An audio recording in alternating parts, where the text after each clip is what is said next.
Estamos iniciando esta primera sesión en transmisión simultánea. Estamos en Facebook, estamos en LinkedIn, estamos en X Twitter y también estamos en TikTok. Pues bueno, vamos a iniciar una nueva sección a partir de hoy jueves y todos los jueves en adelante, titulada Pensamiento Feminista. Y vamos a empezar con un ensayo precioso desde mi punto de vista, titulado La emancipación de la mujer. Este ensayo fue escrito nada más y nada menos que por Rita Cetina Gutiérrez. Y como ustedes ya sabrán, Rita Cetina Gutiérrez no solamente está en la beca universal de gratis, sino que nada más y nada menos fue la primera mujer mexicana que fue periodista oficialmente hablando, fue de las primeras mujeres en escribir y fue la primera profesora reconocida por el magisterio, por las autoridades educativas del siglo XIX, en consonancia con el pensamiento de nuestro primer presidente indígena, Benito Juárez. Si ustedes todavía no conocen la maravillosa vida de Rita Cetina, pues les recomiendo comprar nuestro libro que escribimos mi querida amiga Jimena de los Santos Alamilla y yo. Aquí pueden conocer nuestras semblanzas también.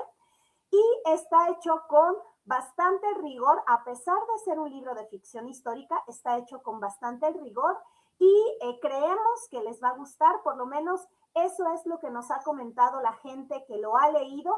Lo primero que les sorprende, igual que con Elvia, es que cómo era posible que no conocían quién era Rita, quién fue Rita Cetina y sobre todo qué importancia tiene para la historia no solo de México, sino para la historia de las mujeres. Fíjense, nada más y nada menos que la primera periodista.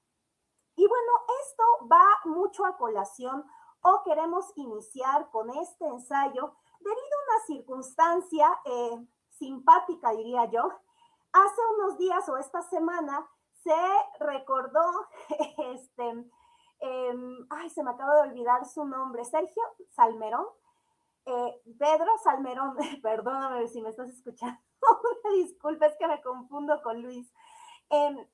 Hace muchos años, en 2021, yo no sé si todavía Twitter se llamaba Twitter o ya se llamaba X, pero pues estamos hablando de esa época.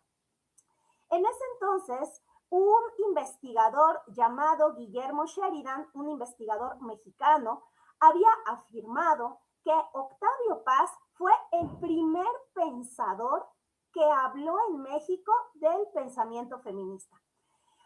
Y bueno, esto generó una ola de controversias, ya se imaginarán, bueno, supongo que porque vamos cara al 8M, que es el mes de que se reconoce nuevamente la importancia de los derechos de las mujeres, pues se volvió a abrir este tema. De hecho, Pedro Salmerón lo estuvo comentando en X, y otra vez hubo una ola de indignación, de enojo, porque pues evidentemente esta afirmación implica que antes de Octavio Paz nadie había reflexionado acerca de la cuestión feminista. Ojo, no vamos a hablar de la cuestión femenina, que son dos cosas distintas. La cuestión femenina es decir, ser mujer. Eso se planteó también en el siglo XIX, también se planteó durante el virreinato, pero cuando estamos hablando de feminismo con ese término, nos referimos a la importancia de que las mujeres ejerzan sus derechos. Entonces, pues lo que comentaba Sheridan es que antes de Octavio Paz no había nadie que lo había hecho. Y bueno, un poco la idea de estas sesiones de los jueves a las 9 de la noche es mostrarles a la que considero la primera pensadora feminista de México, que es Rita Cetina. ¿Por qué considero que es la primera pensadora? En nuestro libro, el que escribimos Jimena y yo acerca de la biografía de Rita Cetina, pues descubrimos que Rita Cetina, junto con Gertrudis Tenorio y Cristina Farfán, ellas escribían antes de La Siempre Viva. Sin embargo, lo que escribían eran poemas. Y cuando querían escribir ensayo, el centauro de los géneros según Alfonso Reyes, no se los permitían los señoros periodistas de esa época, porque decían que el ensayo, como está relacionado con el desarrollo del razonamiento a través de argumentos, las mujeres no podían hacerlo, no tenían la capacidad, su biología no estaba hecha para tal empresa. Las mujeres podían escribir poesía, por supuesto, porque por su esencia decimonónico, la poesía era la exaltación de las pasiones, de las emociones, de los sentimientos. Y las mujeres, por su esencia femenina, ellas sí estaban más que dotadas para escribir poesía lírica. Entonces, ustedes pueden advertir desde entonces este sesgo. Se les decía a las mujeres que no tenían la capacidad de pensar, luego entonces también se les decía que no tenían la capacidad de escribir ensayo en el periódico.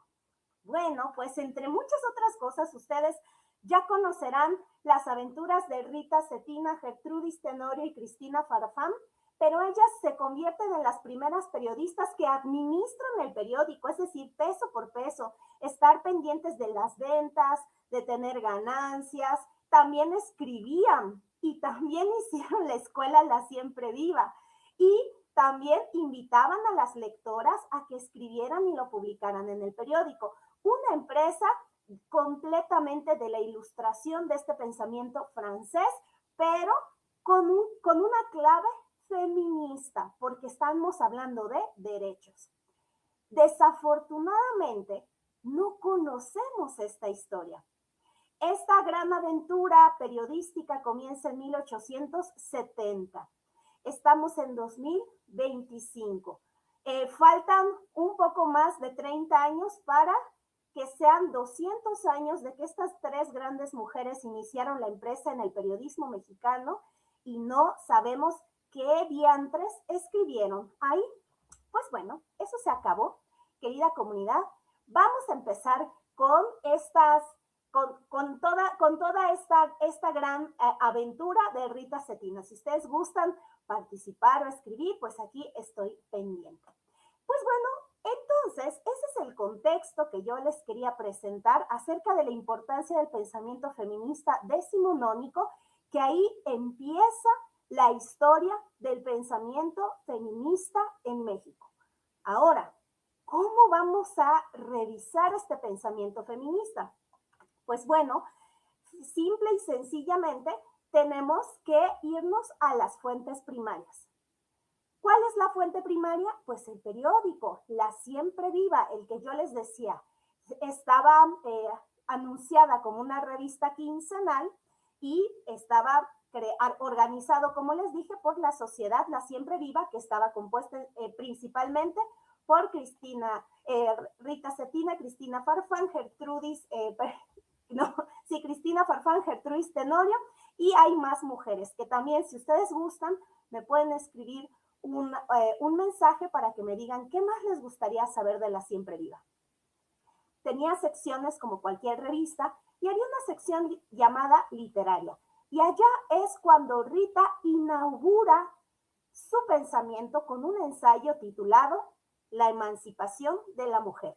Si ustedes están en Facebook o están en LinkedIn, van a poder ver una fotografía de Rita Cetina que es muy poco conocida y agradecemos, de una vez lo comento, agradecemos al Archivo General del Estado de Yucatán, a la AGEI, que nos haya permitido reproducir esta fotografía de Rita Cetina. Pertenece al fondo denominado Rita Cetina 1841-1953, porque gracias al Archivo General del Estado de Yucatán podemos conocer el rostro de Rita Cetina en la época en la que ella hizo todas estas hazañas junto con Gertrudis Tenorio y Cristina Farfán. Entonces, mírenla qué joven, y así de joven estaba empeñada en que los derechos de las mujeres se pudieran ejercer. ¿Cómo? Bueno, unos pocos años antes, Benito Juárez, nuestro presidente, había modificado la ley de instrucción para que tanto niños como niñas pudieran estudiar. Eso no existía. Entonces, Rita se amparó en esta nueva ley para crear esta sociedad, crear la escuela, la primera escuela para niñas, llamada también La Siempre Viva, junto con la revista que era como el libro de texto y pues ellas también en la administración. Imagínense qué ilustradas, o sea, las mujeres, siempre vemos luego a la ilustración francesa, ¿verdad? Pero ¿qué más ilustración podemos pedir que este trío de grandes mujeres que lograron tanto por el feminismo en Yucatán y en México? No les voy a leer todo el ensayo, es un ensayo bastante breve, pero yo me voy a enfocar en los elementos del argumento. Es decir, vamos a recordar el ensayo, bueno, en su mayoría. Yo sé que hay quienes dicen que el ensayo puede servir incluso para divagar, pero a mí me gusta pensar en el ensayo como en un ejercicio del intelecto, en donde tú vas a hacer una afirmación y vas a crear toda una estructura para convencer a la gente de que tu afirmación es correcta, necesaria y que la gente la debe adoptar. Fíjense qué maravilla. Eso era lo que pensaban que las mujeres no podíamos hacer.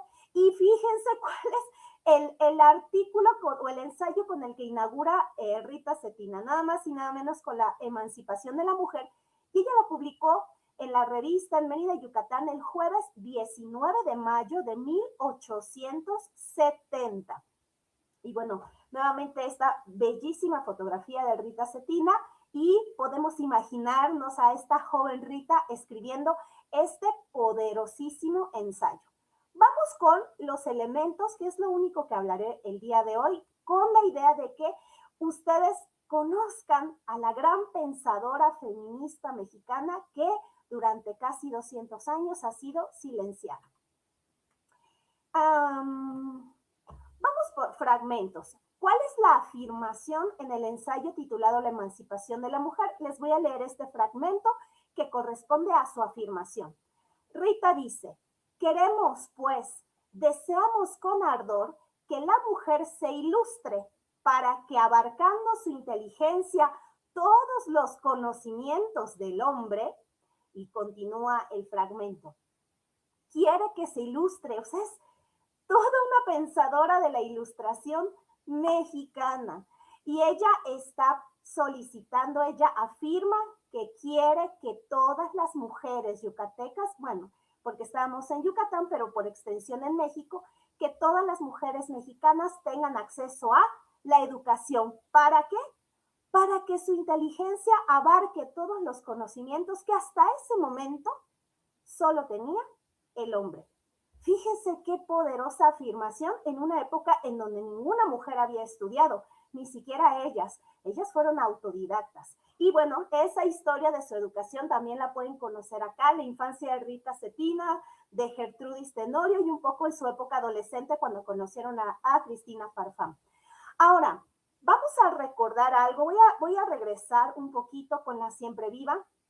Es verdad que era administrada por mujeres, escrita por mujeres, dirigida a las mujeres, pero hay un componente que no debemos olvidar. Quien tenía el dinero eran los patriarcas, los padres de familia. Recuerden que en esa época eran ellos los que tenían las propiedades, las herencias, y las esposas legalmente eran las hijas de sus esposos. Estaban en una condición de menores de edad. Por lo tanto, Rita Cetina, al escribir este ensayo, se estaba dirigiendo a los patriarcas mexicanos, porque si no los convencía, ellos no iban a comprar ese periódico y por lo tanto sus mujeres y sus hijas, bueno, sus esposas y sus hijas no iban a tener acceso a estas lecturas de la revista. Entonces, fíjense qué delicado, en qué posición tan delicada se encuentra Rita Cetina, porque tiene que convencer a unos señores que si bien Benito Juárez ya había promulgado la ley de instrucción pública y que niños y niñas debían estudiar, Recuerden que en ese entonces la educación era únicamente católica y se regía por el catecismo de Ripalda. Y la Iglesia Católica como institución era la que controlaba el pensamiento de las personas, de las familias, y obviamente su punto de vista era el único válido. Entonces, que vengan estas tres chamacas que no tuvieron educación formal y que ahorita se aventaban a tener una escuela, un periódico y que escribían ensayo, poesía y demás, era bastante atrevido para el siglo XIX. Y que estas chamacas convencieran a los patriarcas de comprar esta revista para instruir a las mujeres era todavía más audaz. Entonces, ya empezamos denso con Rita Cetina, ¿verdad? Entonces, el efecto esperado cuando Rita hace la afirmación de que quiere que las mujeres se instruyan, pues imaginémoslo, es que el padre quiera que su hija cultive su inteligencia, tiene que convencerlo para eso. Y bueno, apela a la emoción dentro del ensayo, de los argumentos, de los discursos persuasivos. Eso se llama apelar al patos, es decir, a las emociones. Deseamos con ardor que se ilustre, que abarque, imagínense además diciéndolo como en esta perorata, que contagie de la emoción. Eso se llama apelar al patos, apelar a la emoción. Les leo otro fragmento. La mujer vive en la ignorancia y constituyéndola, por lo tanto, en un ser excesivamente desgraciado. Y después hay otro fragmento donde dice emplearla solamente en el trabajo material. Ella se está refiriendo a la situación actual de las mujeres que no están educadas, solo hacen trabajos materiales y viven en la completa ignorancia, y eso las convierte en personas desgraciadas. Ese fragmento constituye la base. ¿Por qué quiere que se ilustre? Bueno, tiene esta base, porque actualmente la mujer vive en la ignorancia, es desgraciada y solo se dedica al trabajo material. Y el trabajo material, pues es el famoso trabajo o las labores del hogar, que vean desde cuándo se asume que las mujeres únicamente tienen esa función. El efecto que esperaban, pues es que el padre reconozca esa situación actual de las mujeres, de sus hijas, de sus esposas, que están en la ignorancia, y que eso produce infelicidad en sus hijas. Si bien las mujeres mayores, las esposas, pues es muy poco probable que se eduquen, las hijas sí podían ser inscritas en la escuela, entonces pues consideren eso. Y aquí también apela al patos, ¿no? Porque dice, son desgraciadas, solamente hacen trabajo material, son ignorantes, ¿no? Y quiere apelar a la compasión de estos patriarcas de las familias yucatecas de esta época. Y ahora vamos con el siguiente. ¿Cuál es la garantía que agrega Rita Cetina en este ensayo? De garantía pensando en los discursos persuasivos, en un discurso persuasivo en el ensayo. Rita Cetina dice, nadie puede dar lo que no tiene. Ella dirá, es decir, la mujer, ¿cómo quieren que haga esto si no me han enseñado a hacerlo? Esa es la garantía. Y bueno, nuevamente aquí estamos apelando a la compasión. ¿Cómo le van a poder exigir a las hijas, a las esposas, a las madres que actúen de cierta manera que ni siquiera estaban informadas? Y el respaldo de su afirmación es un fragmento que para mí es poderosísimo, y ahí reside la grandeza de Rita Cetina, la grandeza de su pensamiento. Escuchen este fragmento. Cuando Dios creó también el alma de la mujer, ambos fueron dotados por él de inteligencia, razón y sentimientos. Ambos fueron dotados de libre albedrío. Ese es el respaldo poderosísimo. ¿Y a qué está apelando? Al que se llama etos, que se me acaba de olvidar. El patos es la emoción, el logos es el pensamiento y el etos ya se me acaba de olvidar. Si no, a ver, lo tengo que revisar. Bueno, pero el etos son las autoridades. Ajá, la parte de con quién, qué respaldo teórico vas a tener. Nada más y nada menos está apelando a la Biblia católica. Y con esto se está enfrentando directamente con el catecismo de Ripalda y con toda la enseñanza que hasta el día de hoy, en pleno 2026, se sigue diciendo y pensando en los fascismos que están instrumentalizando la fe y están instrumentalizando la religión judeocristiana para fines perversos, para fines de división, para fines racistas, que una mujer hace casi 200 años les diga, a ver, tantito joven, Dios nos creó iguales en inteligencia, razón y sentimientos y nos dio libre albedrío. Con eso desmonta todo un discurso religioso encaminado a marcar la diferencia de hombres y mujeres a partir del cuerpo, del sexo, de la famosa biología. No sé si ustedes son religiosos o conocen un poco de alguna de las religiones judeocristianas, siempre nos dicen que somos distintos los hombres y las mujeres y por eso nosotras somos inferiores. Pero en este punto, vean este elemento magistral en el pensamiento, en el razonamiento, en la argumentación de Rita Cetina. Apela a la Biblia judeocristiana como máxima autoridad religiosa decimonónica, al catecismo de Ripalda, al Papa y a todos los que quieran, cuando le pide a este patriarca que como creyente se dé cuenta que negar la educación de su hija es contradecir la palabra divina. Díganme ustedes, ¿qué otro ensayo tan poderoso en el siglo XIX han leído como este?